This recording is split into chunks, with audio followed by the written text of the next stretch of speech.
I want to talk about how our landing pages are made up of blocks. And so to do that, I'm going to use this landing page to illustrate how in AdFury you can create a landing page by stacking blocks on top of one another, very similar to Lego blocks. So I'm going to take this landing page and I'm going to pull it apart into its constituent blocks. It looks like this.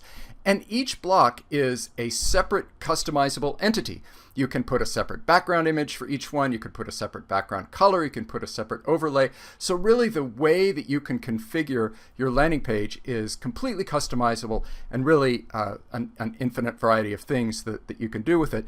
This particular landing page is made up of a series of blocks. Starts with a header that has an image and some text in there. The next block down is the hero block. It has a large image, and this is where the form lives, and you can customize your form and your call to action any way that you like. Down here you have what's called a content block, and a content block can be between 1 and 6 different columns. In this case it's a single column, and we're using it as a header or a headline for the following block, which is another content block down here. And in this case we have 4 different columns. Each column has an image and some text, and the text has different font sizes and colors and so on.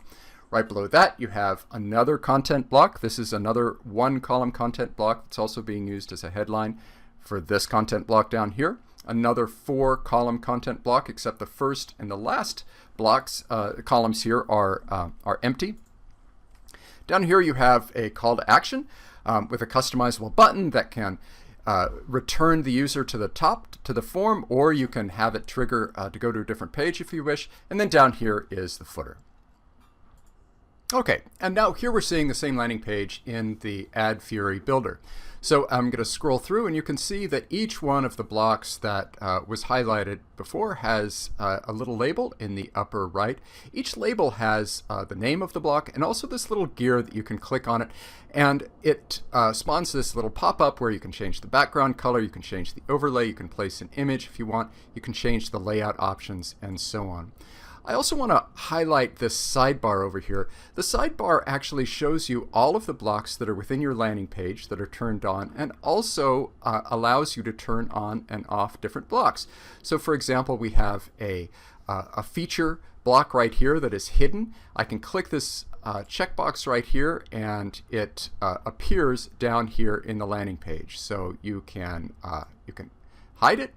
You can reveal it if you wish. You can also rearrange blocks pretty easily. So here we have this content block right here that's acting as a headline. I can just take this and drag it down and move the blocks around any way that I wish. You can also duplicate a block. So if you wanted to recreate this headline block, you can click this duplicate button in the upper right, and the block will be duplicated. Once it's duplicated, you can just go ahead and remove it if you wish, just by clicking this X button over here on the left.